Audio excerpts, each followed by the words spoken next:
Anehnya, kosakata bahasa Sanskerta cenderung memiliki banyak kemiripan dengan bahasa-bahasa Asia Selatan, Asia Barat, hingga Eropa Barat. Kesimpulannya, bahasa Sanskerta dan aksara Devanagari merupakan campuran dari berbagai bahasa. Ia dirangkai dengan menggabungkan kosakata dan cara tulis berbagai bahasa yang ada di daratan Hindustan, ditambah dengan beberapa bahasa asing dengan logat bangsa Aryan. Hal ini juga dibuktikan bahwa pada tahun 1921, penutur aktif bahasa Sanskerta hanya tinggal sekitar 356 orang di seluruh India, Bangladesh, dan Pakistan. Dan pada sensus yang dilakukan tahun 1951, hanya ada sekitar 555 orang penutur Sanskerta dari 360 juta penduduk India. Bahasa Sunda, Jawa, Bali hingga bahasa Indonesia justru mengandung sekitar 50% kosakata bahasa Sanskerta. Apa mungkin orang Aryan di India sana justru menyomot sebagian bahasanya dari bahasa Nusantara sebagai bagian dari bahasa rakitannya? Karena secara praktis, penutur Sanskerta jauh lebih banyak terdapat di Nusantara dibanding penutur Sanskerta di India. Apalagi bangsa Aryan di India sendiri justru memakai bahasa Hindi, bukan Sanskerta. Dan bukti paling telak adalah bahwa sebelum tahun 500 Masehi, tidak ditemukan satupun naskah kuno berbahasa Sanskerta dengan aksara Devanagari di India. Bahasa yang diklaim dan dipropagandakan sebagai bahasa Dewata, terbukti sebagai bahasa rakitan minoritas penguasa Hindustan. Namun sayangnya, propaganda Sanskerta sebagai induk berbagai bahasa terlanjur membudaya seiring dengan banjir bandang imperialisme dan kolonialisme sebagai sumber antropologi. Teori Sanskerta sebagai induk bahasa terlanjur mendarah di memori intelektual sejarah, linguistik, dan sosial, bahkan meracuni beberapa ahli teknologi, hingga muncul pendapat bahasa Sanskerta sangat cocok untuk program komputer karena mewakili banyak bahasa besar di dunia tanpa dipertimbangkan dahulu kerumitan penulisan yang digunakan dan kelabilan tata bahasanya. Justru, bahasa komputer yang melanglang jaringan artificial intelligence, JavaScript, yang konon sebab fleksibelnya di Javanese. Profesor Ashok Kumar, seorang agronomis dari Haryana University, sangat heran dengan bahasa Indonesia. Pertama, ia heran ketika tahu bahwa language berarti bahasa. Lebih heran lagi ketika ia tahu bahwa dalam bahasa Jawa dibaca boso. Dia bingung, dari mana istilah bahasa, basa, dan boso itu berasal. Sebagai orang Hindu, ia justru tidak merujuk ke dalam Sanskerta dan menduga berasal dari bahasa Arab atau Urdu. Saya sendiri pun heran perihal istilah bahasa itu. Jika benar-benar dari Sanskerta, harusnya di Persia, Jerman, Inggris, Yunani dan Latin juga mirip. Paling tidak, ada konsonan BHS. Tapi kok jadi lingua? Tuturnya. Keheranan kedua Profesor Kumar tentang negara Indonesia yang memiliki ratusan bahasa, namun memiliki satu bahasa yang dapat diterima oleh hampir semua rakyatnya, yaitu bahasa Indonesia. Ketika bertemu dua orang Bali dan Aceh sedang berbincang, dia bingung, lalu bertanya, "What language do you speak?"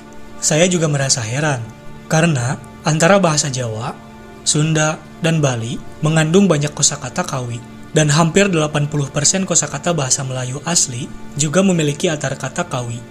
Fakta itu sangat berbeda dengan negaranya, India yang besar. India memiliki keragaman ekologi dan ekosistem yang spektakuler, mulai dari daratan bersalju di Himalaya hingga yang bergurun di Deccan dan Punjab, dari yang berderetan hingga Kepulauan Andaman. Profesor Kumar kemudian berhayal, seandainya India memiliki bahasa nasional yang dapat diterima oleh seluruh bangsanya seperti bahasa Indonesia, betapa kuat negaranya itu.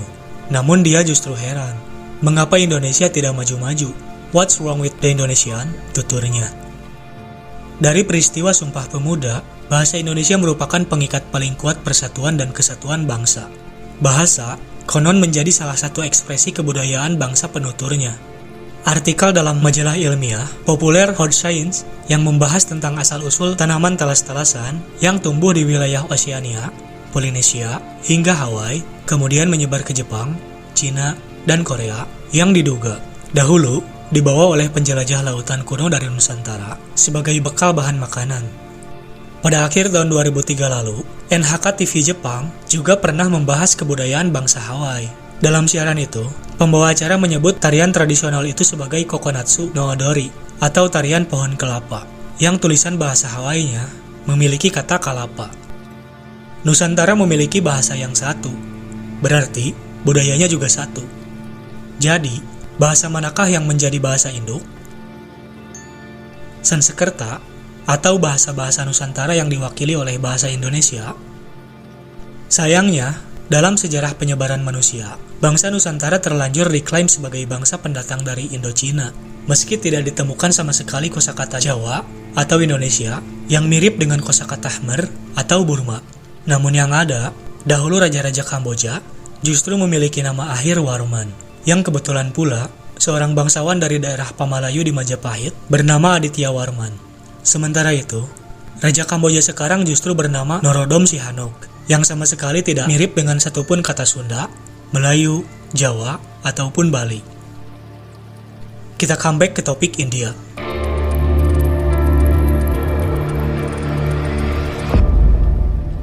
Sesungguhnya, leluhur kita mewarnai 3/4 muka bumi, di antaranya termasuk India.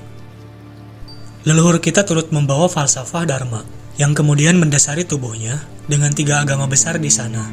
Nama-nama seperti Sanjaya, Sariputra, Dharmapala, Swarnakesa, Maudgalyayana, dan Swarnadwipi Dharmakirti merupakan putra terbaik Nusantara, Indonesia maju terdahulu, yang memengaruhi India. Dan tokoh terakhir bernama Dapuntahiang yang mewarnai Nusantara. Tentang Sanjaya, tertulis dalam kitab Bhagavata Purana disebutkan bahwa Sanjaya putra Rananjaya akan dilahirkan di masa depan, kemudian menjadi raja. Dia akan memiliki putra bernama Sakya. Pada Mahabharata Parva, bab 265 ayat 10 dijelaskan, Sanjaya, seorang pangeran di negara Saufra. Pangeran Sanjaya membawa bendera dan berjalan di depan Jayadrata dalam perjalanannya menuju Pancali. Kutipan Nagarjuna dalam Mahaprajna Paramita Sastra, menurut berbagai sumber, Sanjaya, Guru Sariputra dan Maudgalyayana sesungguhnya adalah Sanjaya Vairati Putra.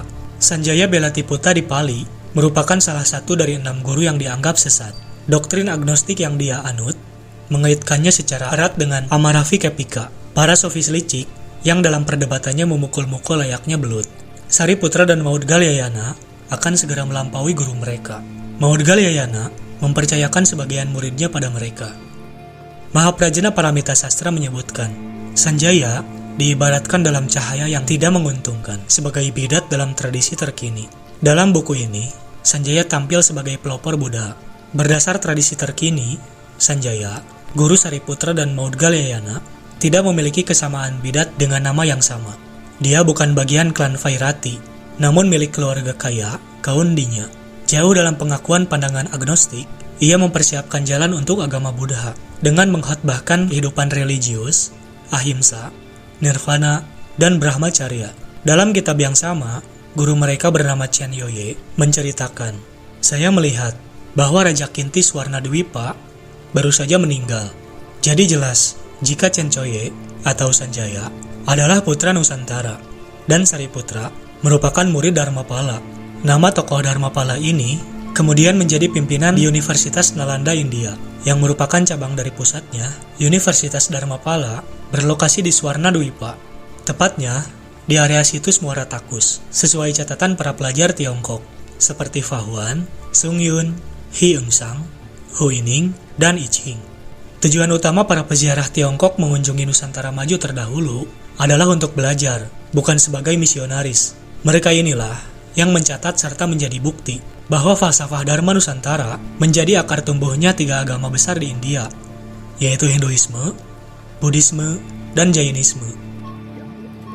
Pada era Dapuntahiang, falsafah Dharma kembali digaungkan di Nusantara, membawa para resi dari Dharmapala, Swarnadwipa, ke Jawa, menaiki kapal besar. Di sini, cabang tempat belajar Dharma telah tersebar, di antaranya berlokasi di Buana Cakapala atau Borobudur. Terlihat pada reliefnya, sebuah kapal besar bernama Pancalan dari literasi kata Pancali, juga literasi kata Mahacakya, berarti bangsa Cakya yang besar.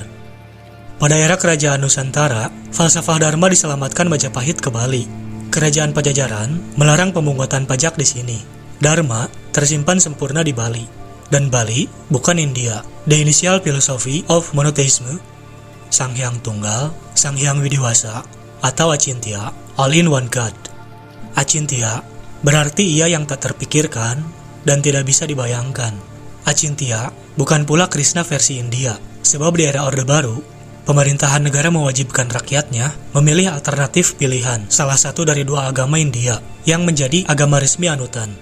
Dari sinilah, banyak yang menganggap bahwa negara kita mengimpor ajaran dari India, dan terbukti segala ajaran asli Nusantara beserta situs-situsnya tidak berdasar pada salah satu dari dua agama India. Namun justru, falsafah yang terekam di seluruh ajaran asli Nusantara, yang juga tergambar di seluruh situs Nusantara, yang menjadi muasal tumbuhnya tiga agama besar di India. Maka dari itu, mulailah sekarang, kita semua menggali sendiri dan meneliti secara mendalam perihal kebenaran tentang leluhur bangsa Indonesia yang merupakan pusat peradaban dunia. Segala bukti sejarah tersebut tersebar, tentunya terdapat di Nusantara ini, dari Sabang sampai Merauke.